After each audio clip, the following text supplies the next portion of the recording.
Any minute now. Our first presenter is Lucille Hickmott, and she's going to be presenting on designing eco-friendly berry boxes. Our next couple presenters that are coming up, we have two more presenters for tonight, and their presentations will be 6:30 London LaRose, Healing Your Mind and Body, and then 7 p.m. Kent Mackowiak, Essential Life Skills. So I'm going to turn it over to Lucille, and she's going to start her presentation.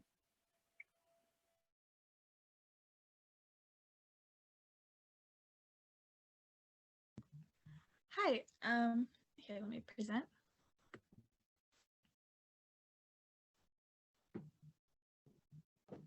Okay. Well, hello, my name is Lucille Hickmott. Welcome to the 2021 capstone presentations. This is actually my second year doing this. I had so much fun last year.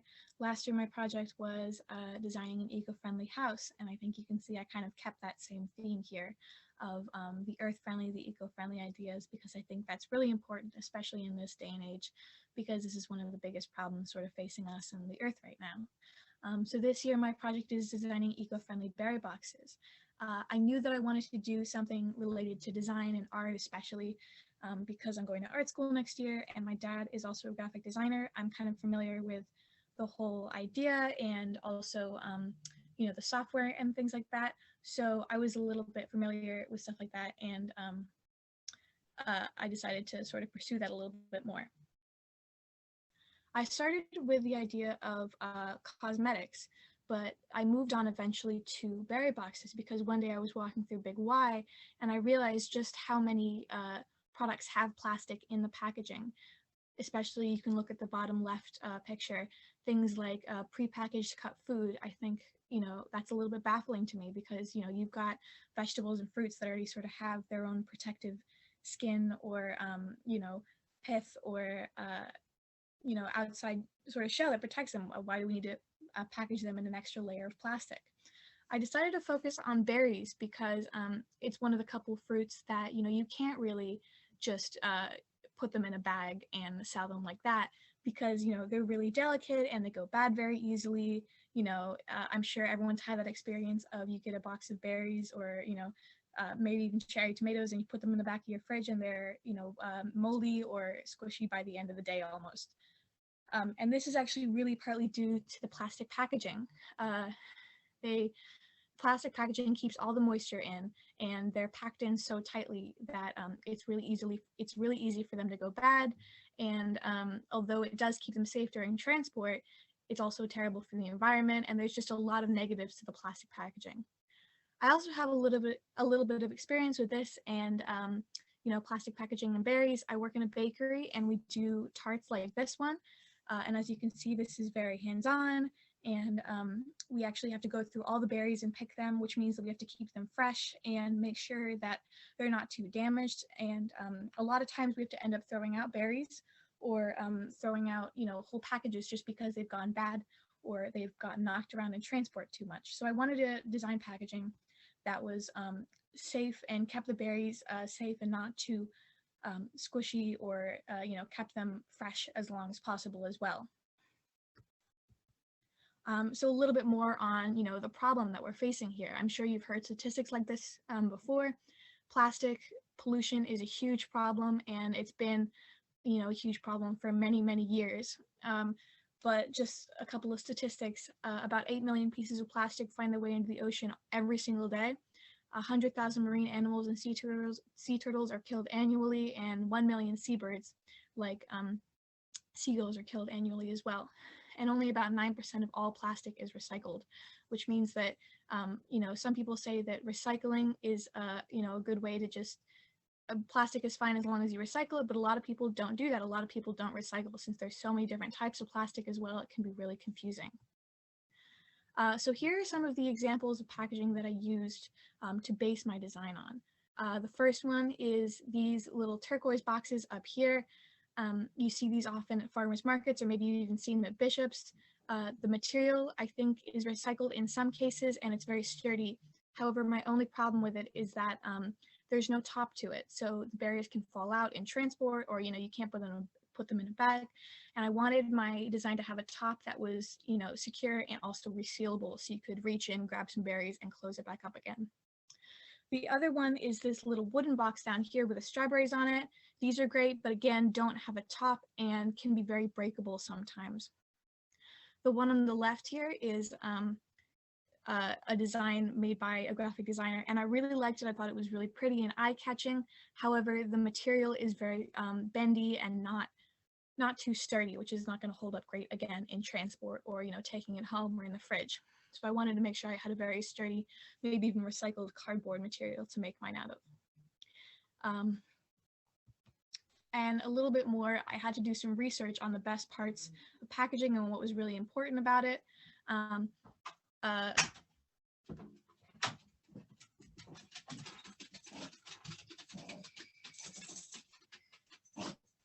Sorry, I was having a little bit of internet trouble there. Yeah, so I wanted to make sure that they were resealable. I wanted to make sure that they kept well in the fridge, and I also wanted to make sure they were sturdy and travel friendly. Another really important thing was that the berries were kept fresh, and that it was breathable enough that the berries didn't get too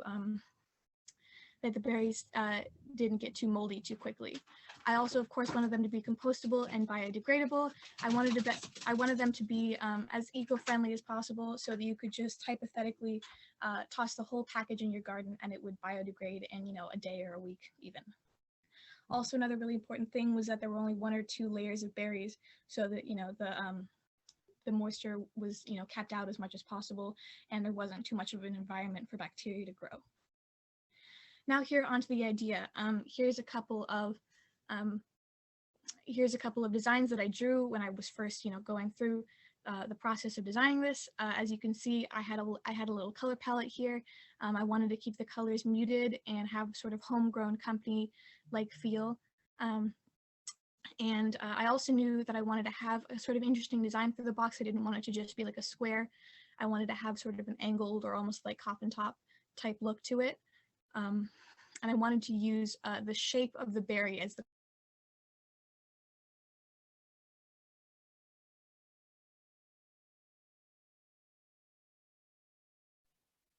Lucy, your sound cut out for a minute. Can you hear us?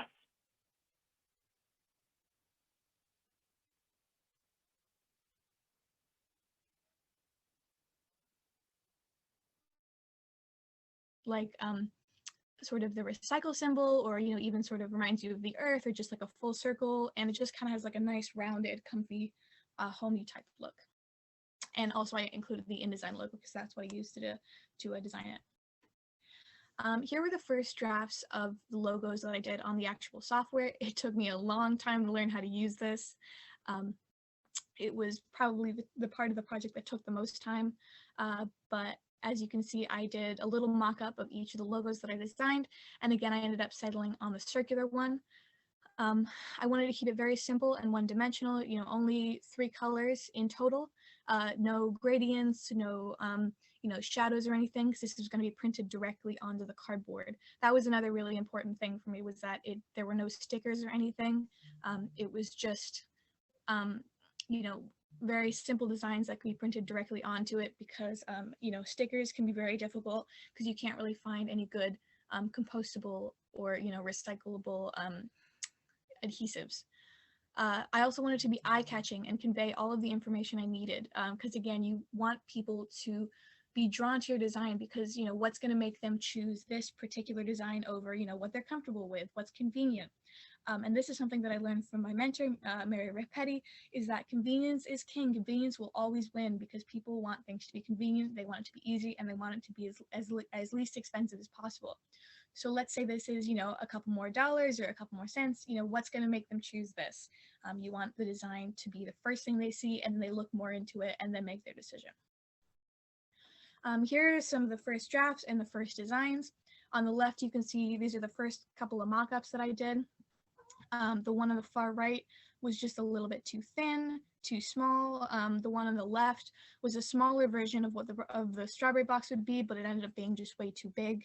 And the one in the front was just a little bit too narrow, and it was just way too skinny, and it would have had a lot of strawberries stacked on top of each other.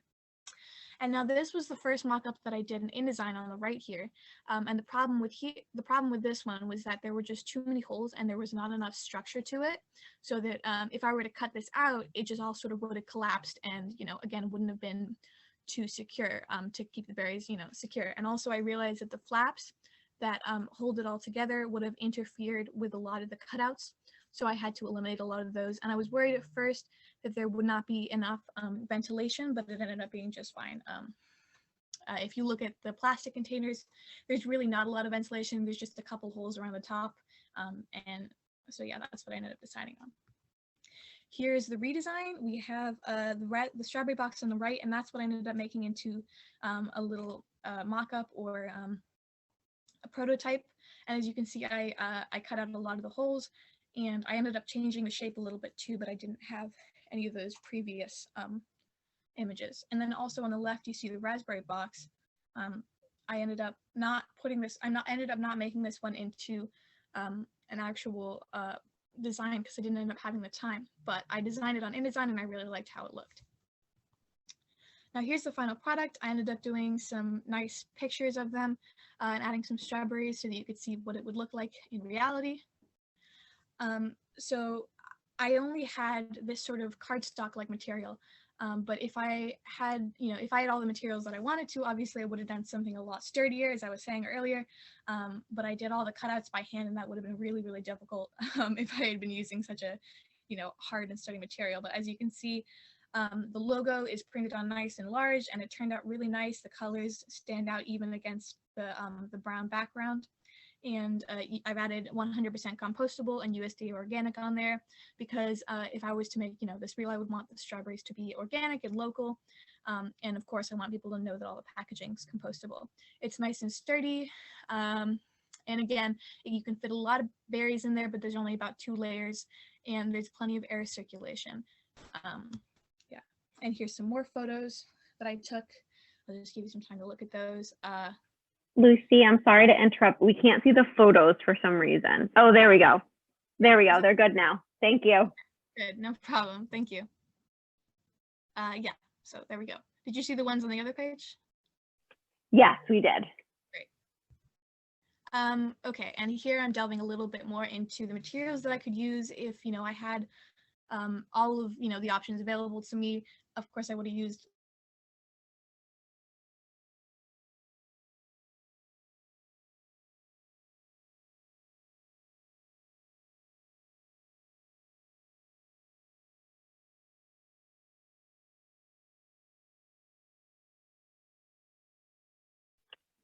Lucy, your sound went out. I'm sorry to keep interrupting you. Can you hear us? Yeah, I can hear you. Can you not hear me? For just a minute or two, you cut out. So I don't know if you want to just start from the beginning for this slide. Yeah, sorry, my Wi-Fi is not great. That's okay. Don't worry about it. Okay. Yeah, so from the beginning of the slide? Yes, please. Okay. So here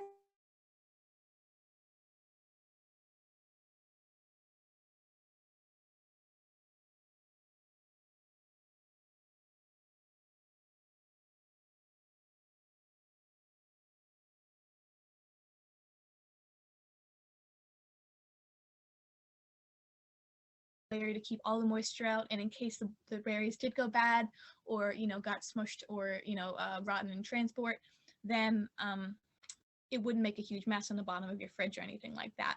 However, I realized that wax does not compost, it doesn't recycle, so that definitely would not have worked. So I made sure not to do that. But the cardboard would be a great idea because again, it would be really, really sturdy. So because I couldn't wax it, I wanted to put something in the bottom, like a lot of raspberry boxes have. They have that little pad in the bottom that absorbs any like smushed raspberries because it's really hard to take care of them accurately. So I was thinking either something like recycled paper with a handmade look or, actual handmade paper because it's absorbent and, again, compostable. Or maybe something like recycled cotton or linen because that would absorb everything, and also you could reuse it in your kitchen. You could just wash it and use it for whatever you wanted. Another thing about the cardboard is that it's really great for your compost. If you have the best compost possible, has a lot of different things in it. It has organic material, which is stuff from your kitchen, like fruits and vegetables and coffee grinds and, tea bags and things like that. And then it also has what are called dry materials, which is stuff like dried leaves and plant materials and cardboard. And if you mix all that up, you do layers of it, you kind of get like this really good, very rich compost that is great fertilizer for fruits and vegetables and just your garden in general. Some more things about if I could make it real today. I would only use fresh and locally grown berries because, it's great for your local economy. It's great for, it's just good for the environment in general, not to ship things too far from across the country.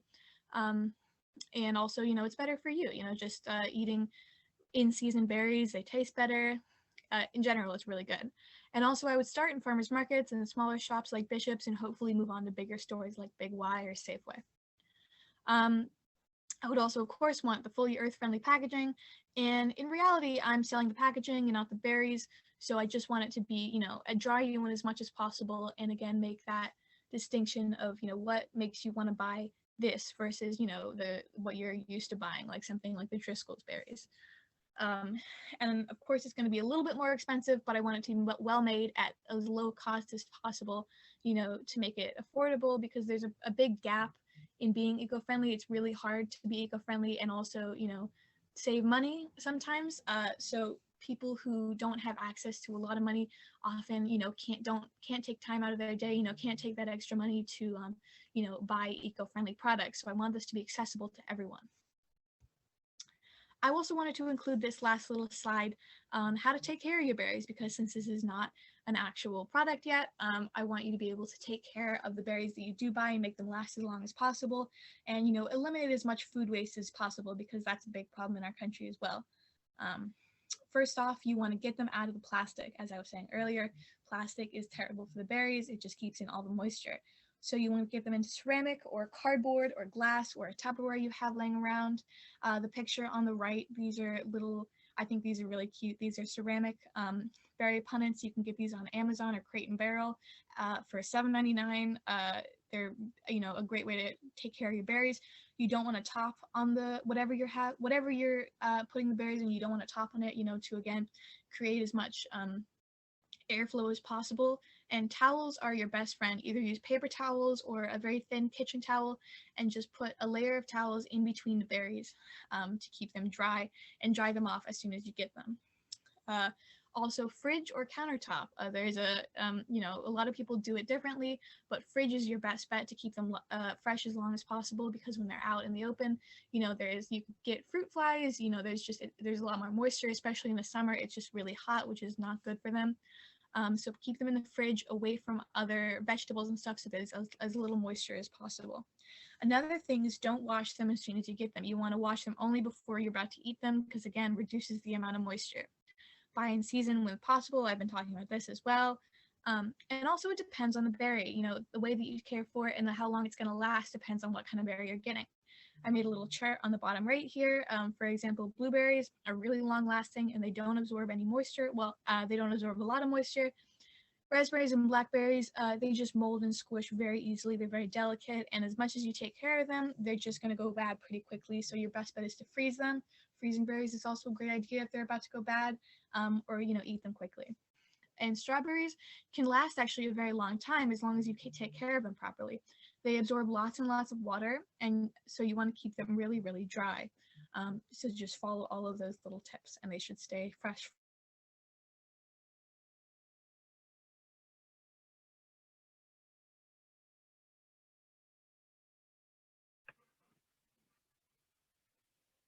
Lucy, I think you're on your last slide, but you cut out one more time. Can you just say the last thing you were saying?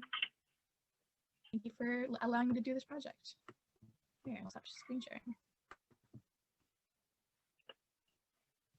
Awesome. Thank you, Lucy. Nice job. Very impressive. We're going to open up the chat to the audience. You guys can access the chat feature. It's on the bottom of your Zoom screen. You can type any questions or any comments, and we'll read those aloud for you. Lucy, I just want to start with how impressed I am with your project. And what I think I want to share most importantly is that knowing that this is your second capstone project and watching this evolve for you is what capstone is all about. And I know that you did a similar, you're welcome. I know that you did a similar topic last year. And you delved into more detail and more specifics about the eco-friendly environment and the packaging tonight. I was just really, really impressive. And I'm so happy that you were able to do another capstone, and wonderful job. Thank you. You're welcome. So I'm just going to go through and read through the chat. So from Rachel Green, yeah, Lucy, you did such a good job. You should be so proud of yourself. Thank you. From Miss Chaff, bravo. From Kelly Collins, great presentation, very informative. From London LaRose, good job, Lucy. Thank you. Jenna LaRose said I would buy your fruit box. I think we would all agree on that. And then from our first selectman, Matt Hoey, excellent work and appreciate your commitment to sustainability. And yeah, absolutely. And it really is a commitment. And, you know, I think any of us can put a presentation together about sustainability, but the interesting and ironic part about it is that you do sustain the sustainability, as cliche and silly as that sounds, but and that proves to be true from last year to this year. It's just incredible. Yeah. What would you say was, you're welcome. What would you say was the most difficult part of putting this together and putting the boxes together and finding the materials? What would you say was the most challenging part? I would say either designing. I mean, that definitely took me the longest, was just learning how to use the software. I did have a little bit of help from my mentor and also my dad, you know, because they both have experience in it.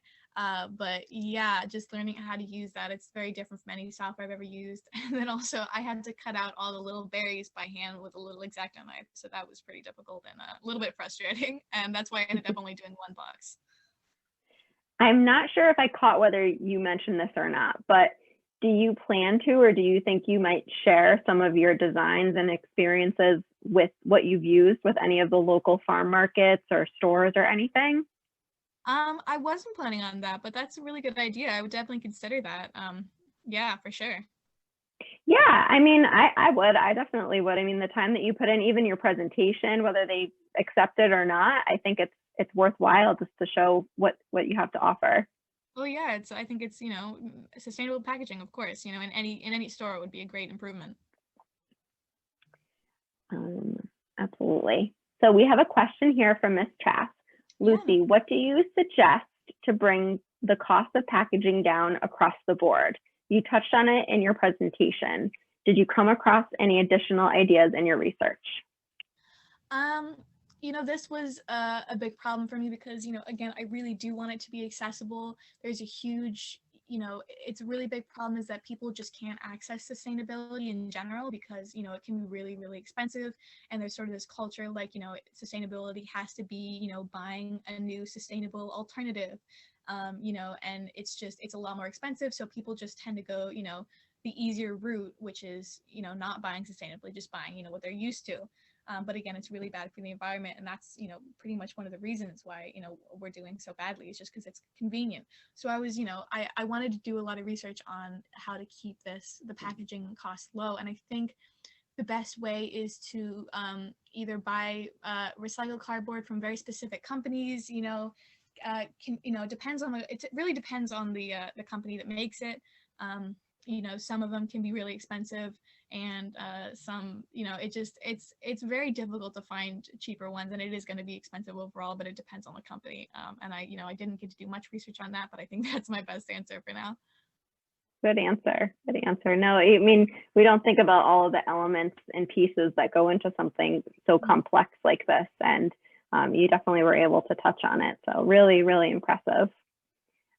Mary Rapetti, who I believe is your mentor, right? Yes, she is. Wonderful working with you, Lucy. Your hard work paid off. Absolutely, we agree.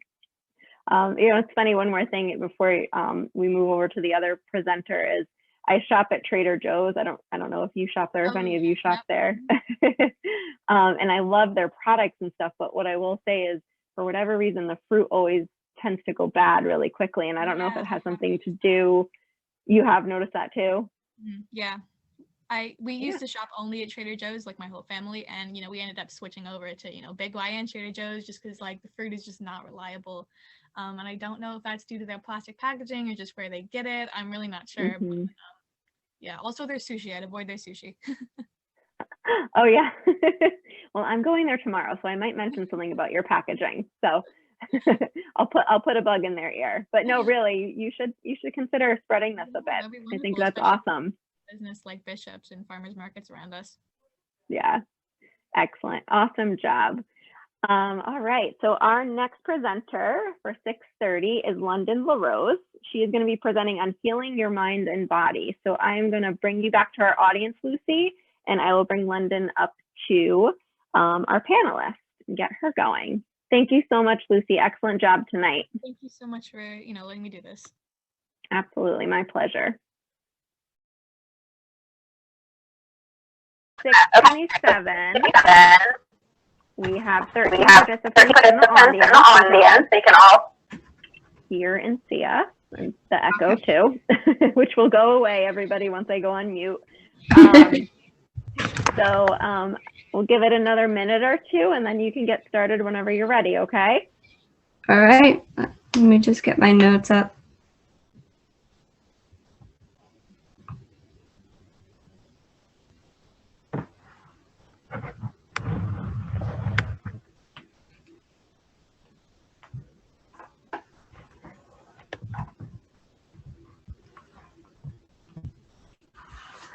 All right, I think I'm ready to start. So for the majority of my life, I've only known traditional Western medicine, and my mom is a nurse, and I've had basically every shot and gone to every appointment. Any ache, pain, or problem was treated with clinic visits or medicine, x-rays, and MRIs. But I became curious about the non-traditional medicine ways after taking a mind and body class with Mrs. Harrington at Guilford High School. So for my capstone project, I decided to explore healing your mind and body in new and unique ways. All right, let's get to know me first. So I am allergic to my dog, and I have headaches every day. So this next slide shows what I look like with my headaches and how I feel. It's not very fun. I've seen a pediatrician, a neurologist, an ear, nose, and throat doctor, an ophthalmologist, had an MRI scan, a CT scan, vision test. I've taken medicine. I've been told to drink water, get more sleep, reduce my stress. Basically all these things, and none of them have worked. I still have daily headaches. So this next slide, it shows my dog. And some pictures of me.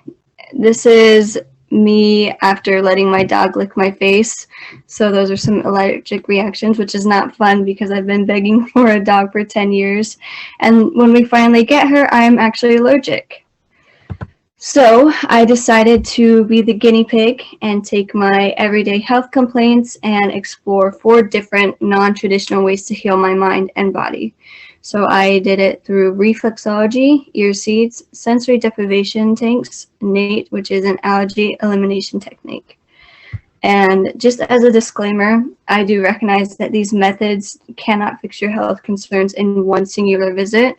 And my intention throughout this project was not to be cured or fixed, but to experience the methods myself and gain an opinion on them.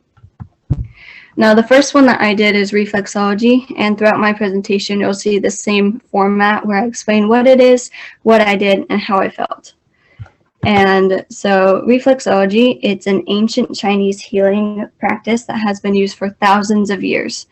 And it involves the applying of pressure to specific areas and reflex points on the feet, hands, or ears. These specific areas and points correspond to different body organs and body systems. When massage techniques are applied, it can create a positive effect on the body. So it's been said to treat back pain, migraines, bladder problems, anything of that sort. And so it's not used to diagnose or cure health disorders, but it's been used in addition to a lot of the Western medicine to treat cancer or any kind of a cardiovascular and kidney disorder, anxiety, digestion problems, all this stuff like that.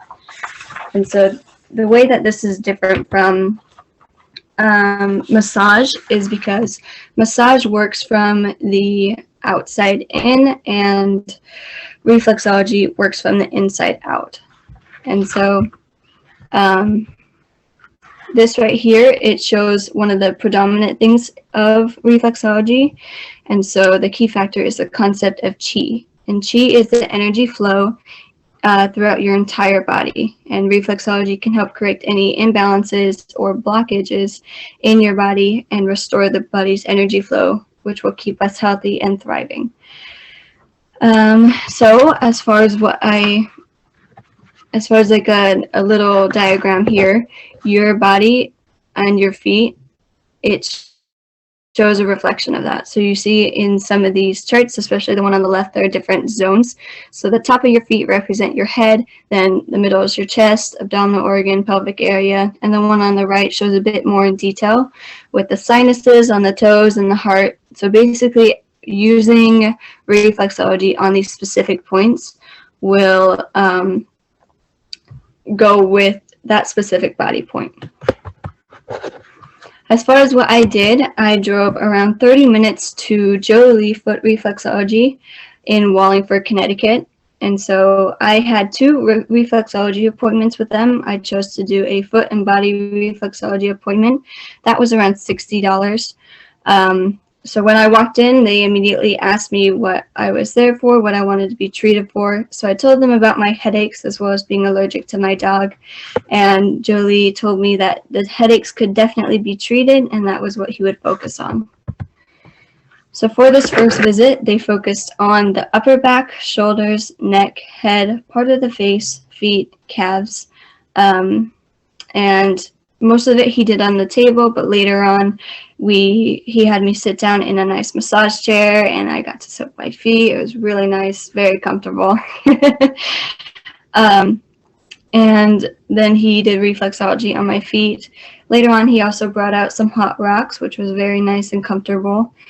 After my appointment, I was told I was going to have to do a second appointment within 5 days so that he could prevent more blockage and also keep what he had done in the appointment all stable. So he advised me not to eat or be exposed to anything cold because it would lower my internal temperature and negatively affect the blockades that he had just worked out. And then the second visit, it was all about the entire back, waist, shoulders, arms, neck, head, entire face, and part of my legs. He didn't really do anything with my feet this time. And after the appointment, he told me again that I would still need more treatments and to avoid cold things and not go outside with wet hair. So, oh, sorry, I went too far. Reflexology, it's very, very painful. It's putting a lot of pressure on your pressure points, which is not the best feeling. I will say that there are a lot of certain places, especially along my head and my neck, that hurt a lot more. But going throughout the days after the appointments and the weeks after and the months after, I noticed that my body felt way looser and less uptight. I was more relaxed and I didn't really, my body didn't ache as much. I also noticed that my daily headaches were either gone completely or extremely small. So that was definitely a big plus. I would recommend coming here, especially if you have a specific issue like back pain or shoulder pain. It is a bit of an investment, hence why I've ceased treatments, but it definitely works. Which we have one of our really close friends, Marla. She had a lot of foot and back pain because she works on her feet all day, and she had this for on and off over 5 years. She tried massages, she tried shoes with the little indents in it, she tried pedicures, but nothing really helped. Until after one session with Jolie, she actually ended up being pain-free. And even though she was in the same job, so on her feet all day, she had no pain for 6 months. And so every time she feels a flare-up, she'll go back and it will basically take away her pain again.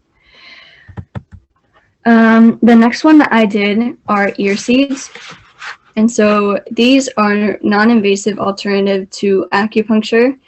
If you aren't comfortable with needles going into your skin, or if you're scared of the risk of infection and bleeding, then this is definitely the perfect option for you. So this is what they look like. You can see there's a lot of different forms of them. And ear seeds can come in a lot of different forms, but most likely they'll be in the most common form of Vicaria seeds. And these seeds, they come from a plant that grows in China, Southern Europe, and Central Europe. It's also known as cow herb or cow support. And not only do they provide benefits with ear seeds, but on their own, they have a lot of their own benefits, which include promoting circulatory system, helping with liver function and digestive health. They also provide pain relief from menstruation, lactation, and overall breast and immune health after giving birth. So these ear seeds can also be made of metal or ceramic material.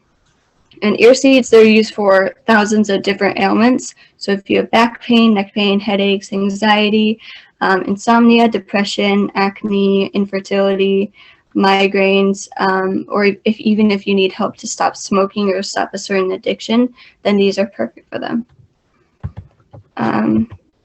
Sorry, mistyped. So basically what you do is you have a licensed professional put the ear seeds on you, or you can actually do it yourself.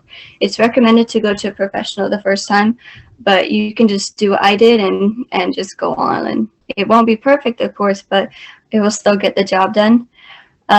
So once you put them in your ears, it is recommended that you wear them for 3 to 5 days. And then every couple of hours, you want to massage the points for a couple of seconds to simulate the effect. If you're planning on doing back-to-back sessions, you need to let your ears rest between them. So there needs to be at least 8 hours between each ear seed run. And so just like your feet, your ears are also a reflection of your body. And if you can see right over here, the bottom of your ear, it represents the face, and then as you go up, it represents going down your body. So the spine is right here, and you can see arms over here, and this one's more of a general kind of a term where you can see the spine and the feet, ankle, all of that stuff. So the thing with ear seeds is when you put them on certain pressure points that align with whatever ailment you need fixed, it sends a signal to the body to turn on the mechanisms it uses to heal itself. And similar to reflexology, ear seeds are all about stimulating the body's chi flow again and ensuring balance in the body. So as far as what I did these 3 separate times. So the one on the left, I did that for focus and memory, and I'll show the seed chart for that later. The one in the middle, this was for acne. I had recently had a flare-up of acne, so I decided to try it out, see if it will work.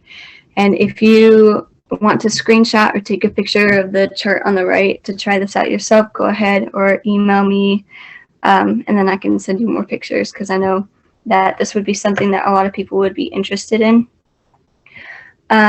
So one thing that you do need to do is, before putting on the ear seeds, you must wipe your ears with water and then dry them off so that you can get rid of any oil that's on your ear that will prevent the ear seeds from sticking. I don't know if you can still see my screen, but I put new ones on yesterday. And this one is for anxiety, because I was stressed about this presentation. But so far, I feel like they're working really well. I feel as though I'm performing better than I have in other presentations, so that is a plus. I also roped in my mom into doing this, and she did it for weight control, and this is what she said about it. Weight loss? Why not? My ears were sore for 4 days straight, and I did not lose 10 pounds, haha. So the thing with this one is there are certain ear seed things that you need to continually do, especially with something like weight control, where it needs to be more of a consistent thing than a one-time thing. And then this is my brother. He did it for focus and memory because he was going through finals and wanted to see if it would help him. This is what he said. They helped me study and retain more info. I did really well in my exams because of them. They were a little sore after they were on for a while, and some slipped off during the shower. But other than that, I couldn't feel them at all. They were a good conversation starter too. So like I said before, some of these can't really be a one and done thing. But one thing I noticed was, as far as being aware, these are some kind of cautions if you're going to do this. If you have sensitive skin or latex allergy, then the metal seeds or adhesive tape might cause some irritation. And so if your skin does tend to get irritated by metal, I would stick with the ceramic or the Vicarious seeds. The pressure on your ear can cause nausea, drowsiness, and or dizziness. I personally felt as though they were fine, but it's different for every person. If you have concerns about whether or not you should go through with this, it won't hurt to consult your healthcare provider, especially if you're pregnant, because ear seeds have been known to induce early labor. And so as far as how I personally felt, when I did the focus and memory seeds, I felt they worked really well on me. I was very focused. I wasn't distracted. The only downside was the week after, when I had taken it off, I was extremely distracted. So it was kind of a thing that needed to be more of a consistent thing. And then with the acne seeds, I did see my acne going down. But since I only did it for a couple of days, it's hard to pinpoint whether or not this was because of the seeds or just because of them naturally going down. The next one that I did was a sensory deprivation tank. And so sensory deprivation tanks are a form of therapy that provide restricted environmental sensory stimulation therapy. They're designed to de-stimulate as many of your senses as it can. So these tanks, they're soundproof to prevent any noise distractions. They're filled with 900 to 1,000 pounds of Epsom salt, which makes it extremely buoyant, so it keeps you floating, but also partially submerged. The water is also exactly at the temperature of your skin, which, of your body, which will make it so that you lose track of where your body ends and the water starts, so your touch senses will be deprived as well. The tank is also pitch black, but if that's a concern for you, you can always have a light as shown in this picture. So with your sight, sound, and touch senses being deprived, it gets rid of any distractions one may have and allows them to relax. So this slide, it shows all of the benefits, which, just to highlight a few, it helps reduce symptoms of anxiety, it improves moods, it improves focus and concentration. If you have any pain, it helps alleviate it. As far as risks and downfalls, there have been people who say that they've hallucinated while in these tanks, but as soon as you get out of the tank, it goes away. I personally never experienced any and didn't really see a lot of them, but people have reported doing it. If you have claustrophobia or nyctophobia, then this is something that may not be as appealing to you, but most of the people who have had this have reported that it's okay for them. I would avoid sensory deprivation tanks if you have uncontrollable epilepsy, if you're under the influence of drugs or alcohol, you have an infectious disease, any open skin wounds, or active psychosis, and if you have extreme thoughts of suicide. So these are some of the celebrities who use float tanks, and it's really cool to see how many different professions are in here. We see authors, we see musicians, celebrity chefs, actresses, actors, models, TV hosts, Super Bowl champions, NFL players, world travelers, and some people you might recognize would be like Tom Brady, Zac Efron, John Lennon, Jennifer Lawrence. All of these people have said wonderful things about float tanks. So what I did was I went to Surrender to the Float, which is directly across from Adams Middle School. I did a 60-minute session for $60. I made sure to wear a mask and follow all the COVID guidelines, and the service was amazing. Michelle, who was the employee there, was extremely nice and outgoing. She helped me with anything that I needed and answered all my questions and gave really good advice. So here I'm going to switch to a different screen and we'll show a quick video tour.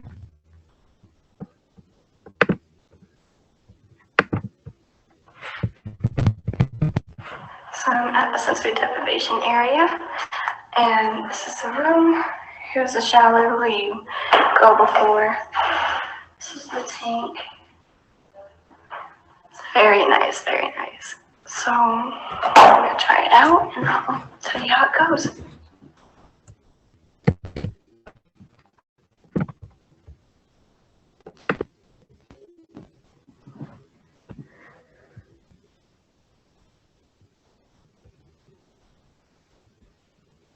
So that was just a little quick tour of what the inside of the tank looked like and kind of what to expect.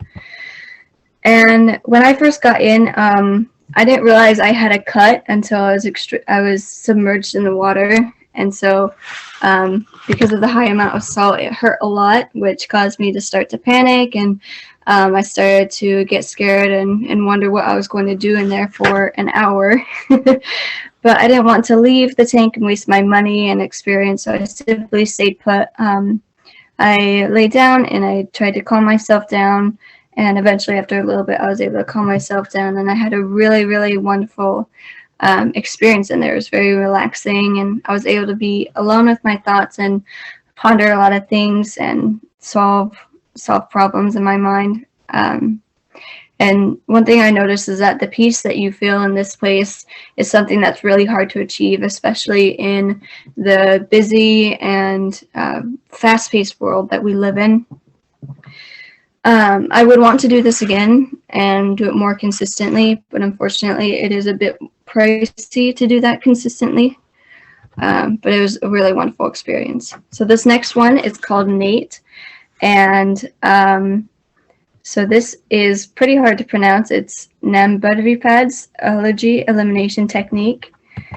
So obviously it's a bit hard to pronounce. It was named after its creator, Dr. D.Y.S. Mackowiak. And it's a method to treat and eliminate allergies. So this Nate is a non-invasive, drug-free natural solution to get rid of allergies by using a blend of muscle testing and allergy exposure, as well as chiropractic spinal stimulation. So by using all these together, it reprograms the brain and nervous system to no longer react to an allergen. And once the body accepts the reprogramming, it heals itself, making that person no longer allergic.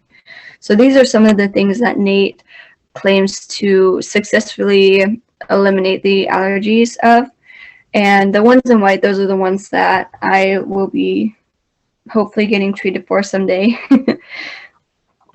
This next one, if you remember from before, I'm still allergic to my dog, and an allergy is basically anything that causes an allergic reaction in our body to an ordinarily harmless substance. For example, my dog is harmless, but I still have a aggressive reaction whenever she licks me or I get too close to her fur.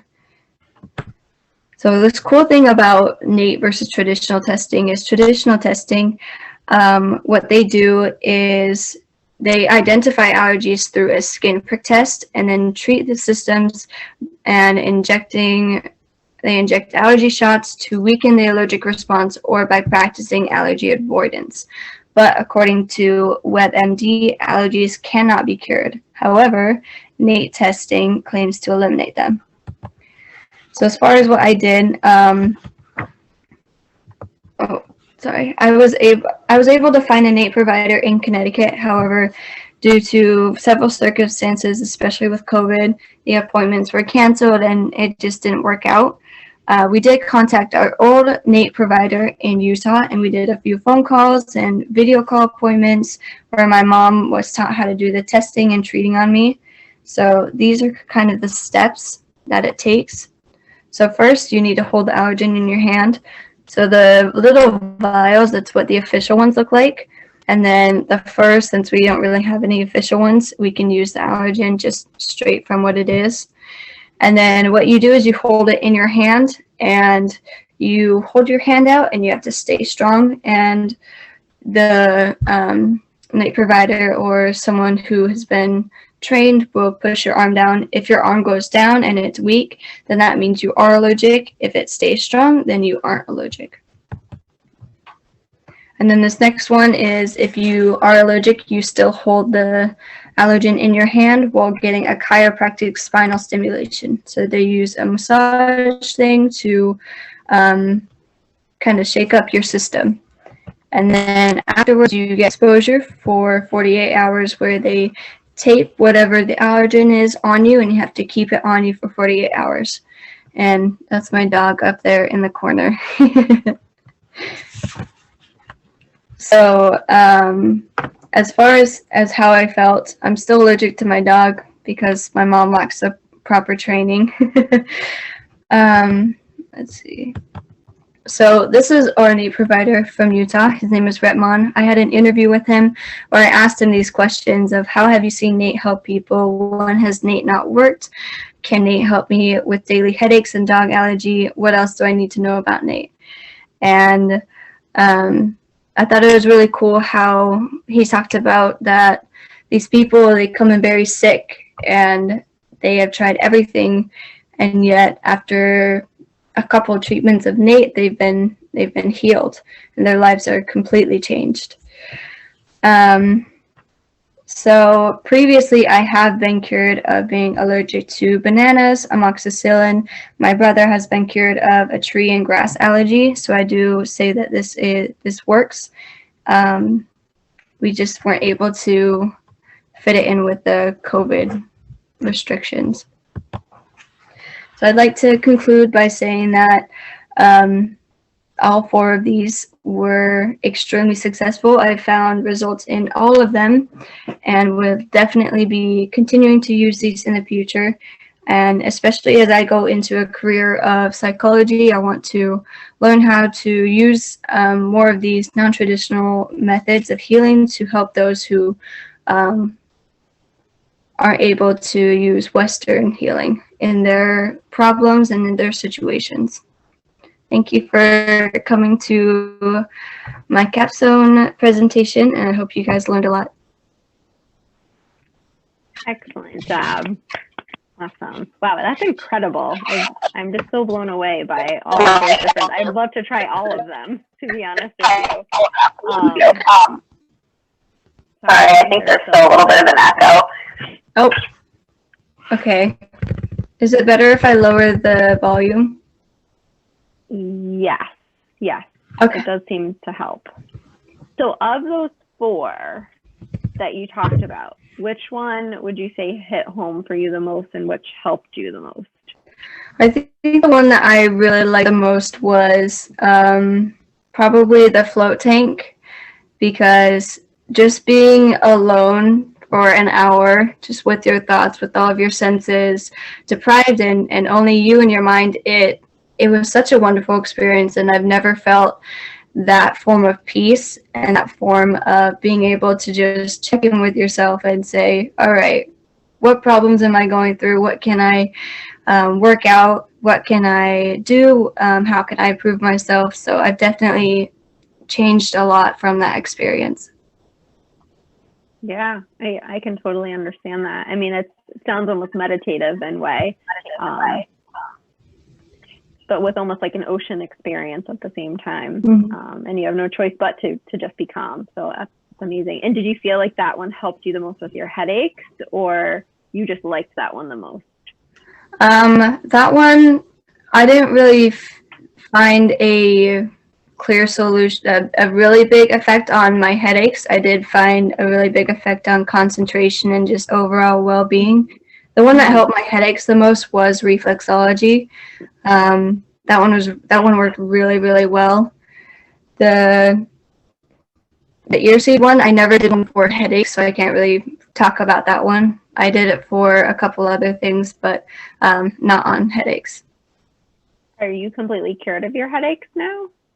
I still get them every now and then, but I have noticed that it's a lot less. And I think it also depends on other factors such as sleep and not eating and stress. So it's not just one particular thing. But you feel like the reflexology helped the most? Yeah. Yes, certainly. It's amazing. All right. So for our audience, feel free to go ahead and use the chat at the bottom of your Zoom screen. You can type comments, questions, and I'll read them aloud for London. So I'm going to start with Ms. Harrington. Is she your advisor? Yeah, Mrs. Harrington. She said, great presentation, London. Thank Kent you. Mackowiak said, good job. Maria Rubino, fantastic. Ms. Chaff, wonderful presentation. Camilla Arsenova, good job, London. And then Mr. Buno, I enjoyed this presentation, London, and appreciated the strategies you shared on healing the mind and body. It's a powerful alternative approach that can contribute to reducing stress, anxiety during these challenging times. I especially enjoyed learning about the steps of NAET and your responses. Or do you just call it NATE? Is that how you call it? Sorry? The NAET, do you refer to it as NATE? Yeah, it's just Nate. Just NATE, okay. And your responses to the approach. Thank you. And then from Matt Hoey, our first selectman, excellent work, and thank you for giving me the assurance that the float tank works and it's not as scary as I assumed it would be. And then Mrs. Harrington said, fabulous job again. And Miss Chapp has a question here. When you were in the deprivation tank, it sounds like you had a tough start to it. What strategies did you use to calm yourself into it? So in the actual tank itself, they had a little squirt bottle in case you had salt water in your eyes. And so what I did was I sprayed some water on that first, and then I decided to, because originally I had turned the lights off and just full went in, and I decided maybe that's not the best decision. So I laid down and I made sure not to move, and I kept the light on. And I also started talking aloud to myself just to calm myself down. And over time, I was able to turn the light off, but I kept talking to myself and I kept staying in the same position. And then over time, I was just able to stop talking aloud and just be in my own mind. That was a good question. Thank you. Was there anyone there to help you if you needed something? Could you call out to one of the staff? Yeah, you can't hear the people out in the hall, but they can hear you. So if you need to help, you could just knock on the door or on the side of the tank, and they would just come knock and ask if you're okay. I figured. Okay, good. Amazing. And nice job troubleshooting through it and making it work, because I know sometimes those things could be scary and you're like, I'm not going to do this, but you made it work. All right. From Ruby. Super interesting. I'm curious to try all of these now. I think all of us are. I took a few screenshots. I'm going to try some of them out myself. They look incredible. Mrs. Harrington wanted to know if you used any breathing techniques. I did. I forgot what it was called, but it's I took I don't know if this is the actual method, but I breathed in for 10 seconds and then I held it for 8, and then I breathed out for 6. I don't think it's the right amount, but I remember to do that from your class. Awesome. 4, 7, 8, that's what it was. I was close. There you go. Awesome. Putting it into practice. Ruby wanted to know, what did you wear in the tank? You can wear swimsuits, but the salt will ruin your swimsuit. So it's it's better to not wear anything. And I think that's better just so you can step away from the world more and just be in your own area. And then Blaine Hudson, I'm so impressed by your presentation, London. Thank you for teaching us all about all of these really interesting ways to heal the body. Thank you. Thank you.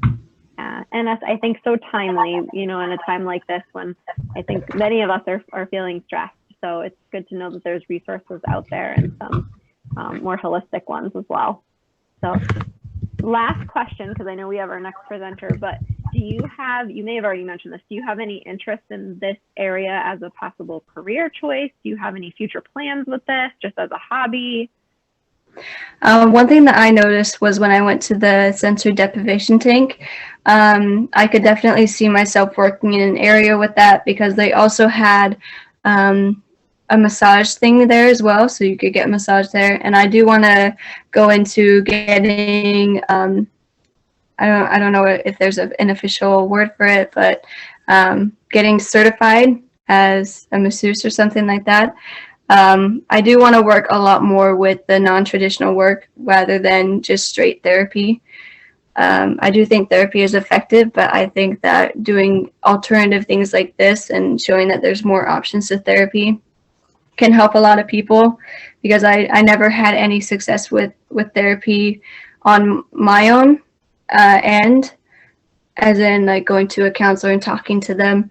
I never really thrived well in that kind of a situation, but I found doing this stuff, it helped me a lot more. Understood. Yeah, and sometimes just in collaboration with it, you know, just to add another piece to the counseling as well could really make a difference.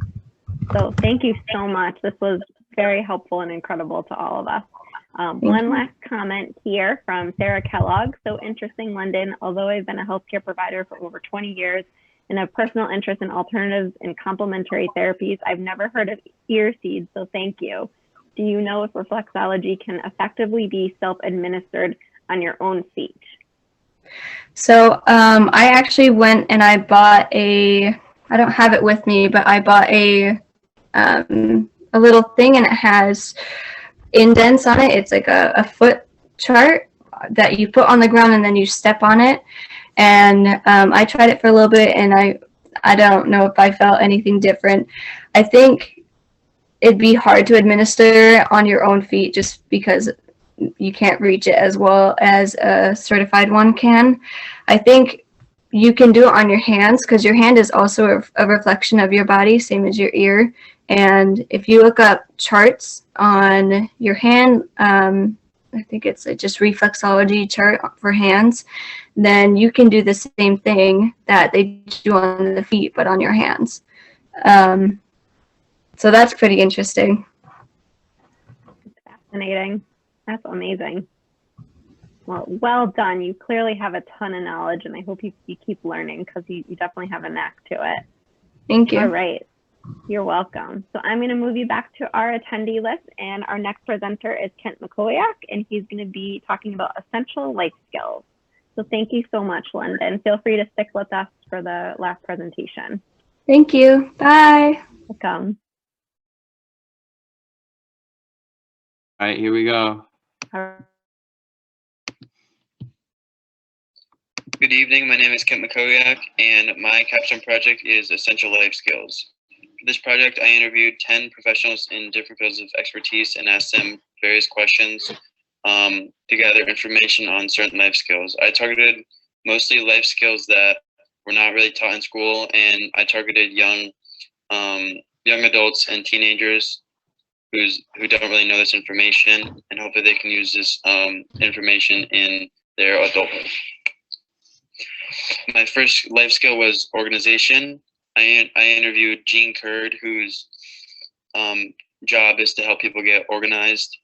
And the first question I asked was, what was the most important things to stay organized? She suggested some sort of planner, either digital or physical. I use my planner on my phone, and now that she suggested it, I use it a lot more because it definitely helps me out. Especially when schedules get busy, it's definitely helpful to write things down so you're not just keeping everything in your head, and it's definitely easier to forget when you keep everything in your head. So a planner is definitely helpful. 3 tips to stay organized. She suggested a place for everything and everything in its place, which essentially just means have a place for everything, and keep it there and put it back when you're done, because when you go back to use it, it'll be right there and you won't have stress looking around for it. The second tip was have a to-do list and manage it. You can have a to-do list on sticky notes, your iPhone, or a journal. I use my iPhone. It definitely helps a lot. I can just write things down and cross it off as I go. The last tip she suggested was prior planning prevents poor performance. She used an example. You want to prepare for a soccer game. So then you have to pack your cleats, your soccer ball, your jerseys, and everything else, your water, everything else you might need for the game. So when you get there, you don't have to worry about, oh, did I forget this? Did I forget that? You can just focus on the game and focus on the task ahead. Organization plays a role in everyday life. It decreases anxiety. As I mentioned, the jersey example, you don't want to be anxious going to a game and have more anxiety about forgetting your equipment. And it also increases effectiveness and makes us feel better overall because we know we're prepared. It has positive impact on self-esteem, and we have a better view of ourselves. It creates more free time because you planned ahead, and it gives us overall better structure in our lives. Website to use to help stay organize would be an e-planner, and you can edit formats that work for you. And some other comments she said were, you just got to stick with it because sometimes you'll have bad weeks, and you just got to push through those bad weeks. And after you're in the flow of it, you'll just do it naturally. So she just said stick with it. Moving on to the next life skill is automotive. I interviewed Peter Palumbo and took a video of him changing a tire. The first question I asked was how often you should get your oil changed. You should come in every 7 to 10 months, he said, or when the light goes on. And when they go in to check your oil, they will look for any other stuff and check all your other fluids. And then I also asked, what do you do when the check engine light comes on? He said the check engine light is the amber colored light, and you just want to take it in. They'll run a code and see what's going on with your car, and then they'll fix it and get it serviced. And then I asked, what are steps to get if you get in a car accident? And the first step is you want to make sure you're okay. You want to make sure you're not injured. And then you want to call the police and get somebody to you to make sure the other person isn't injured and yourself also is not injured. And then you want to figure out where you are to make sure you're in a safe location, not in the middle of the road. And if you get in a car accident or a fender bender in a parking lot, then you just want to exchange ID and insurance. Well, you can do that if you get in a car accident anyway, but you just want to exchange ID and insurance. And he mentioned, do not be afraid to call the police, just to have a third party there, just so everything stays calm. And then you want to take photos of pretty much everything, your car and their car. And then I asked, when should you get your car serviced and how often? He said, he just clarified that a service is to prevent breakdowns, and you should get an oil service and every 7,000 to 10,000 miles, which is normally like about 7 to 10 months. And that goes for every other service too. And he also told me how to change a tire. You want to make sure you're in the right spot, and you want to do it safely, and you want to call a non-emergency such as a friend or AAA to oversee.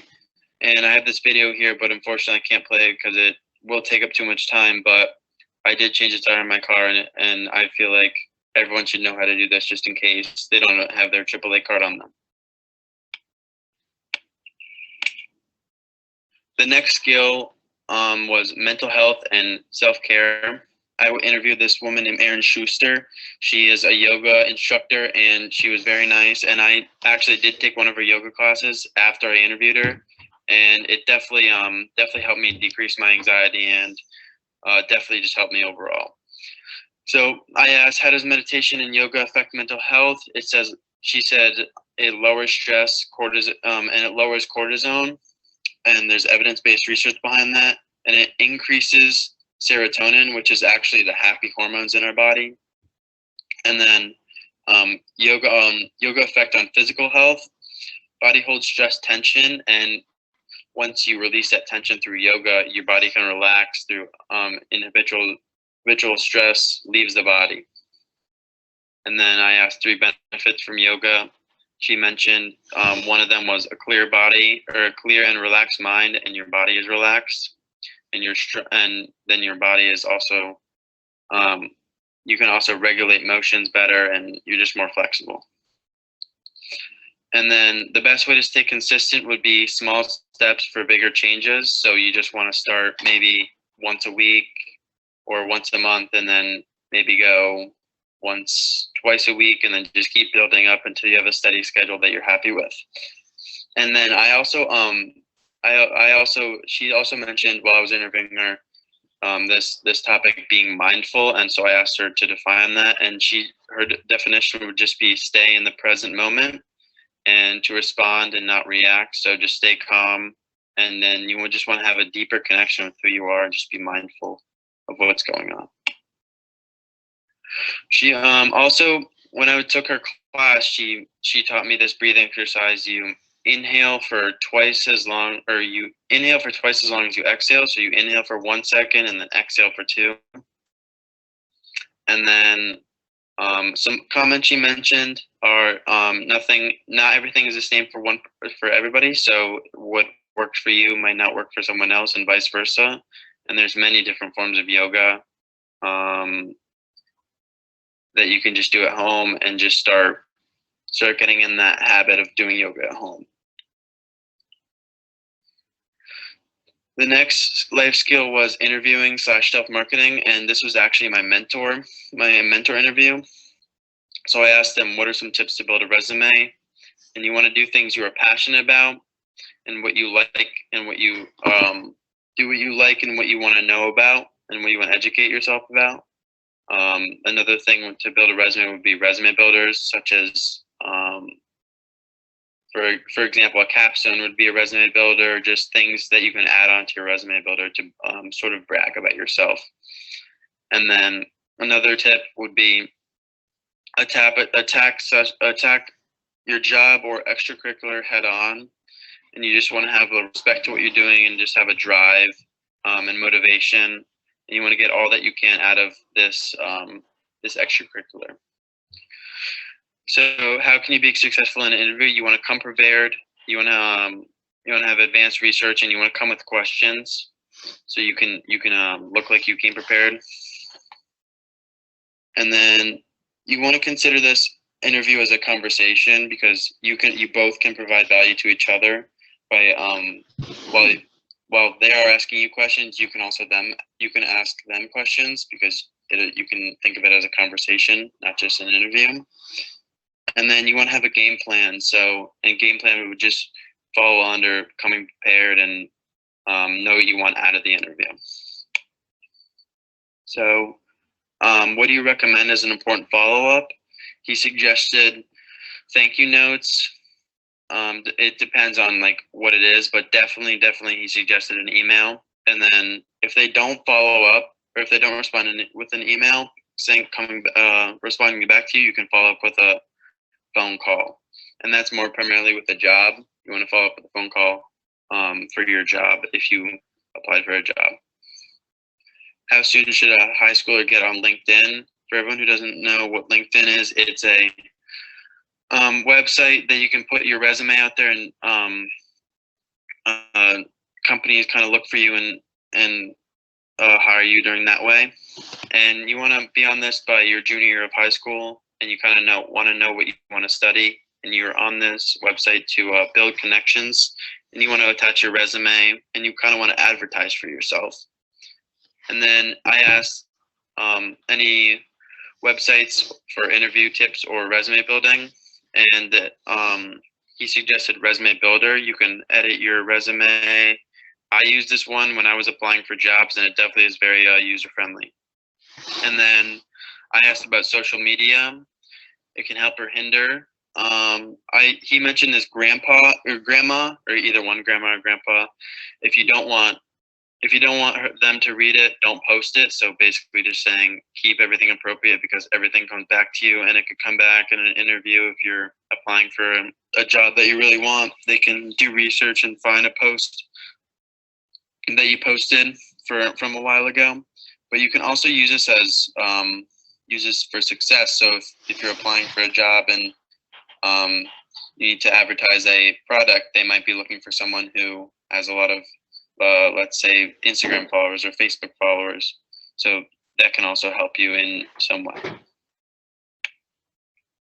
And other comments, he said, now that we're moving into Zoom interviews, you kind of want to stand out a little bit more, and you want to connect with the interviewer, because you're not just face to face. It's much harder to connect on Zoom. So definitely he mentioned follow up, and maybe if you connect over some sort of, for example, a sports team, maybe send them like, if you connect with them really well, maybe send them like a jersey or something just to show that that the interview was very meaningful to you. And then he also mentioned take notes during the interview and make sure you're listening, because if they mention something, you can follow it up through an email, and that'll show that we're definitely paying attention. My next skill would be first aid. This is definitely a skill that most people should know what to do. So I asked Rich Greiner, who's a doctor at Yale New Haven, what 7 to 10 things to keep in your dorm/car in case of first aid.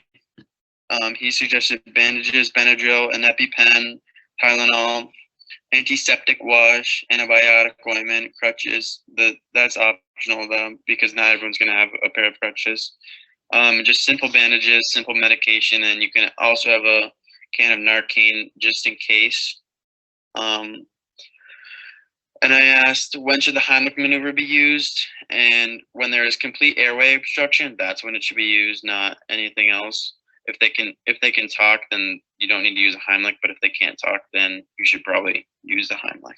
And then you want to stand behind, put your fist with a thumb against their body, as shown in this example over here. And do not hit the back, just pull up, and the object should come out of the person's throat. And then I asked, what are the CPR steps and when should it be used? You want to make sure you know the environment and identify the right person, and then you want to call for help.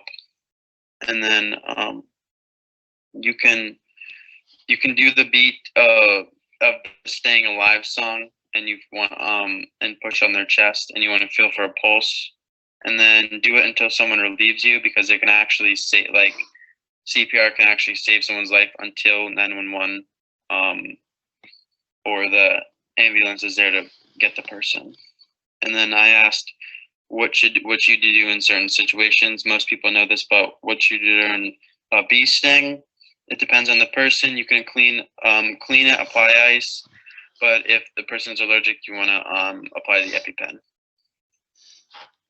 What you do in a burn, you want to cool the skin down, rinse the tissue, keep it cool. So just like keep it cool, run underwater. But one thing you don't want to do is do not use ice. And then if it's like a really bad degree burn, then you want to go to the ER. And frostbite, what do you want to do? You just warm it up and put it under warm water, and just make sure you're monitoring where the frostbite is. In case it gets very bad, then go to the ER as well. For an allergic reaction, you want to call 911 and use their EpiPen and make sure they're breathing, and just try to comfort them until help can arrive. For heat stroke, when you're not sweating, that's when it gets bad, because sweating is a way to cool your body down.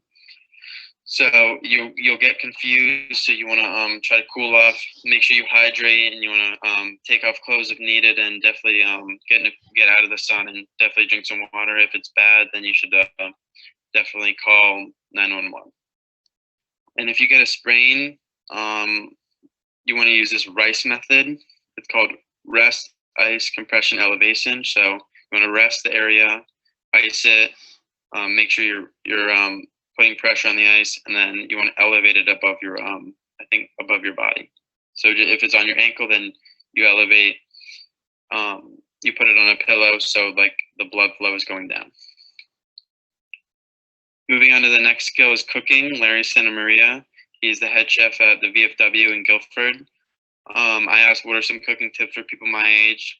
He said, you want to make sure you're not cross-contaminating, which is for example, if you're touching raw chicken and then you go touch broccoli, that's cross-contamination. You want to touch raw chicken and then wash your hands, and then you go touch the broccoli, and then also don't use the same utensils for like cutting your chicken and then cutting up your vegetables or something, because that's cross-contamination. You can get sick from that.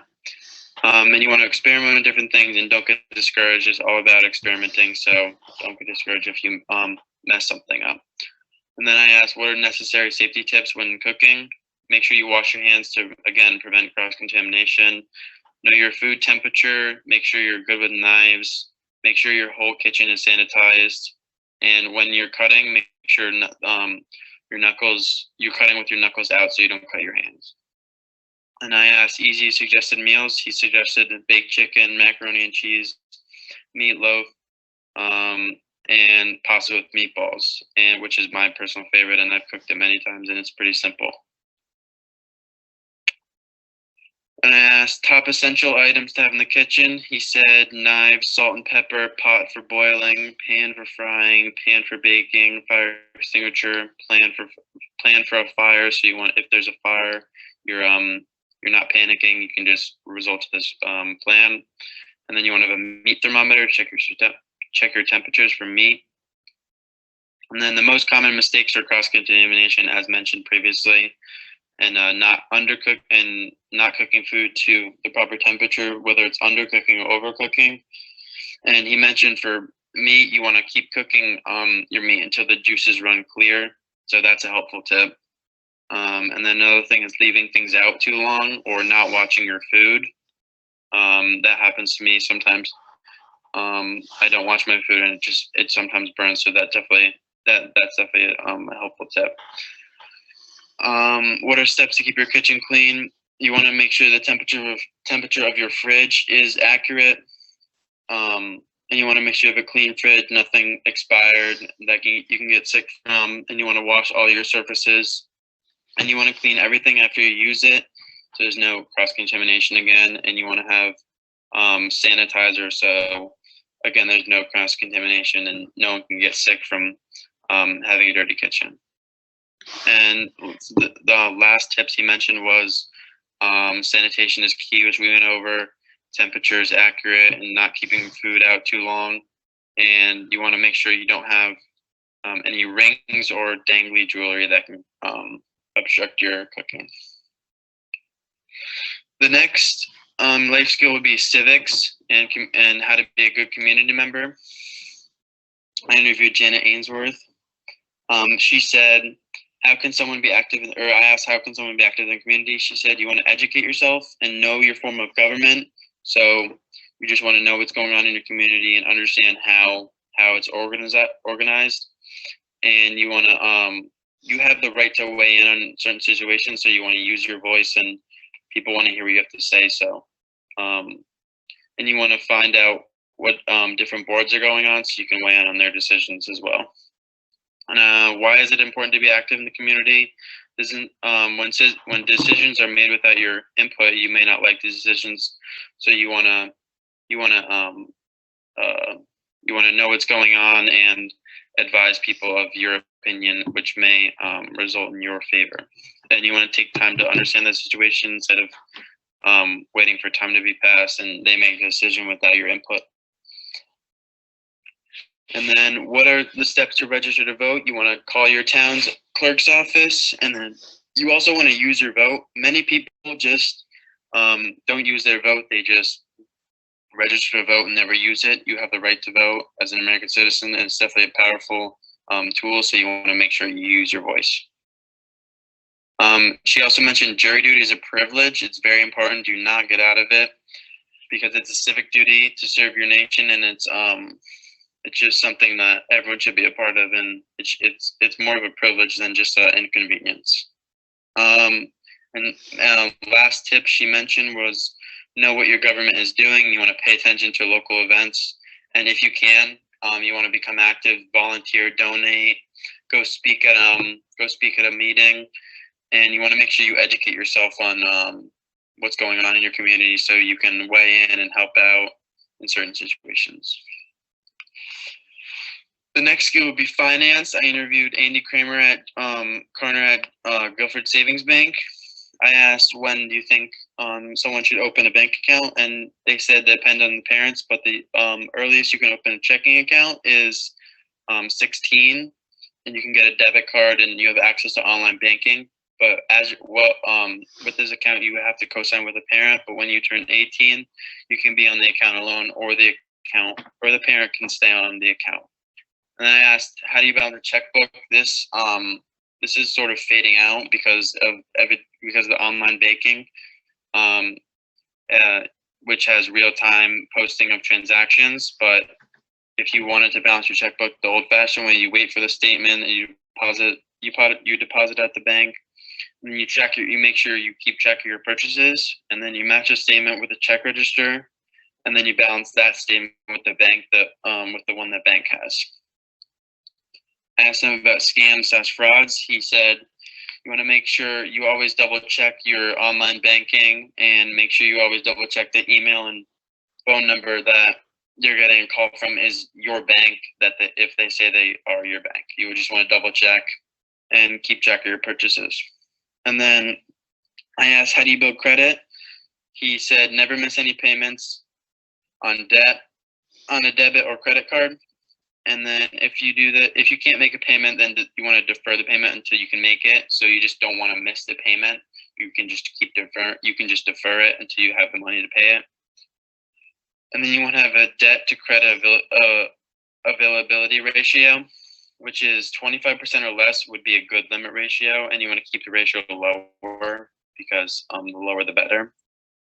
And then another way to build credit would be keep all your credit lines open. Even if you're not using them, you can still build credit off them, and it reduces your ratio.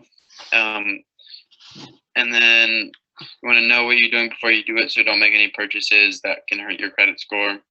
And websites to check your credit score would be Credit Karma or TurboTax, and there's an example of this right over here. And that would be to monitor your real-time credit score. What do you do if your bank cards get stolen? You want to contact the bank. You want to contact the bank as soon as possible so they can shut down the card, and they can see if any purchases have been made after your card's been stolen to track the person. If your credit card's been stolen, you want to alert the holder and tell them to send them a new one. They'll just cut the old one off and just send you a new one. And then I asked any tips, and he said use online banking. Make sure you look at it every other day, or make sure you look at it every day, because if you're at college and you have Guilford Savings Bank, you're just going to want to look at the online banking every day, because that will help you keep track of all your purchases to make sure you're buying what you're buying and no one else took your card and all your information. The next tip or skill was investing with Jason Baer at Compass Capital, which is an investment firm.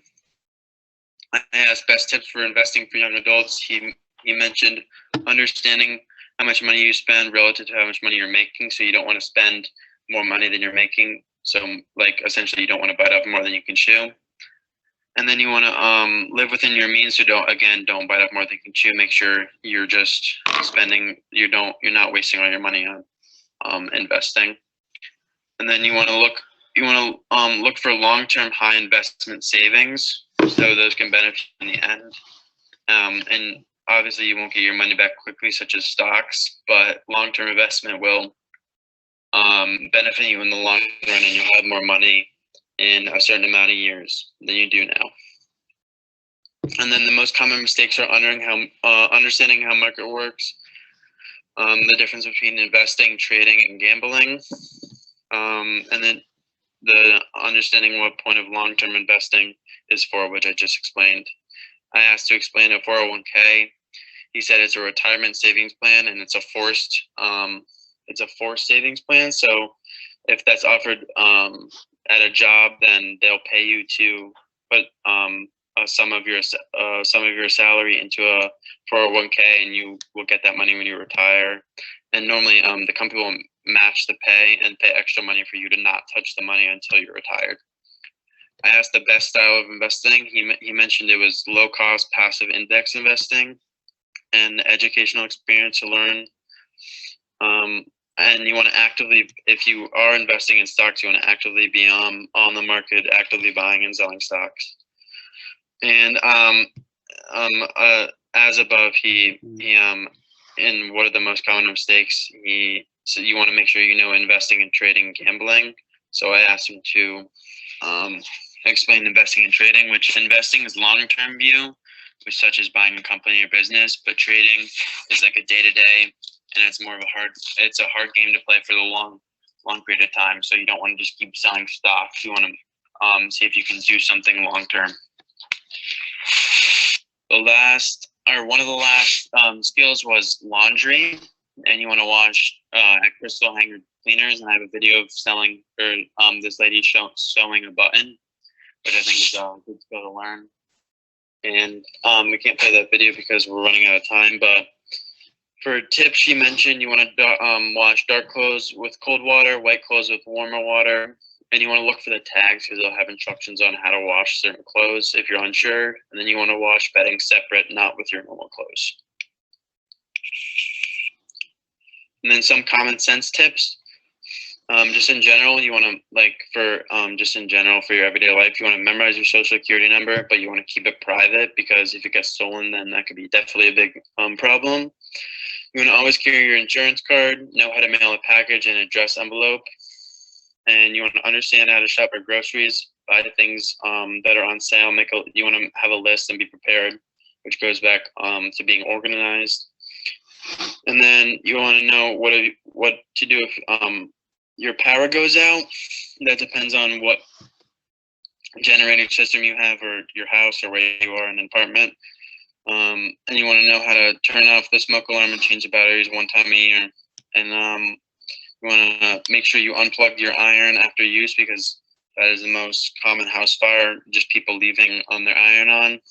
And then you want to have a list of support people for your homes. For example, at my house, there's all these doctors and all the veterinarians and emergency contacts on this one list that we have in our house. So that goes back to being prepared and organized. You want to know how to change a light bulb, and you want to know how to use a fire extinguisher that is in your house. So that was my capstone project. I definitely learned a lot from this project. Definitely, these skills will definitely benefit me, and I hope they'll benefit people who have watched this capstone project. Thank you. Awesome. Nice job, Kent. Thank you. Want to turn there you are. Awesome. You covered it all. Yeah. I mean, I can't think of one life skill that you didn't cover. I would love for our seniors to see this. It would be incredible in terms of going off to college and all the skills. I mean, there's some that I wouldn't even have thought of that you brought up. It's incredible. Yeah, I definitely want to wonderful job. And thank you. I definitely want to make this available to pretty much everyone in the high school. Just I feel like these are definitely skills that people should know before going off to school. So absolutely. Well, we are recording, so if you're comfortable, we can talk about it later. We can absolutely share that with, for sure. with some of our seniors. Definitely.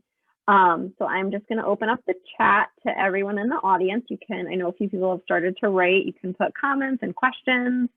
The first one I have here is from our first selectman, Matt Hoey. Kent, well done. Did you draw on any of your experiences on your journey to becoming an Eagle Scout, particularly the motto of being prepared?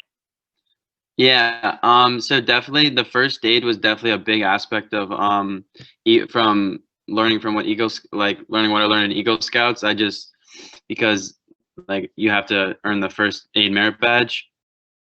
So I definitely drew on a lot of that information, and I figured most people don't really know basic first aid. I was lucky enough to go through the Boy Scout program and learn a lot of life skills through that. So I just figured first aid was definitely something that I should put on the slideshow and definitely try to expand and get more people to know about. Yeah, absolutely. I think a lot of these skills, we forget about, we don't think about. So life skills are just so important, and I'm glad that you brought some awareness to that. He also adds great advice on the risks of social media posting with the digital lives forever. Definitely, and I liked your analogy about the grandmother. If you don't want your grandmother to see it, it means you don't post it. Yeah. He also wanted to thank you for the civics piece, particularly the voting piece. Yeah. Absolutely. Ms. Chaff said very comprehensive. Absolutely. London LaRose said, good job. I learned so much. Jacob said, great job, Kent. And Mr. Buno, an excellent presentation on the many life skills that inform one's contributions and responsibilities to society. Kent, I especially enjoyed how you highlighted current approaches like interview strategies and follow-up on the Zoom platform. This is an excellent resource for those employing these strategies for the first time and a valuable reminder for those who have executed these practices for years. Thank you. Yeah, absolutely. And I think, you know, not even seniors, but you reach some adults. I know myself, I took some notes here, and definitely some things that hit home that we forget about. Mm-hmm. Ms. Chaff has a question. Do you think there's a way for us to weave more of these life skills topics into the high school experience? Yeah, definitely, for sure. If there's like maybe an elective that you could take, like life skills, just like someone teaches like a life skills class, and maybe have different speakers, like I don't know, Mr. Mancini teaches like business or something like that. But yeah, I think life skills should definitely be taught. I don't know if we can get like a cooking class, but I think like a lot of people do that, but I don't know if that's something that we could do. But I definitely think that THS should definitely try to take advantage of maybe making an elective at first. Yeah, well, absolutely. I think we would all love to do that. And at the least, you know, just sharing your presentation and your thoughts with the students through this, and even in other forms too. We can definitely talk more. And then let's see. Blaine Hudson, congratulations on a wonderful presentation. I think you asked excellent questions that led your interviewees to share high quality information with you. Great work. And I just want to add, what I found the most impressive, despite, you know, all of the assets that you covered and all of the pieces that you covered, it was very comprehensive. But what I found really impressive is that even though Capstone, you only work with one mentor, I think you took it to a level of its own by interviewing so many different people and experts in those different categories, whether it was life skills with cooking, or life skills with civics, or life skills with automotive, whatever it was, you went to the experts and you got the information. So that was really, really impressive. Nice job. Thank you. You're welcome. So that concludes our capstone presentations for this evening, and actually concludes our capstone presentations for this semester. Thank you everyone who joined, and all the students for doing a great job. We have more presentations that will come your way in June. So I hope that those of you who are listening in, that you can join us in June as well. So have a good night, everyone, and thank you. And nice job, Kent. Thanks for closing us out with a wonderful presentation. Thank you so much. Take care. Bye-bye.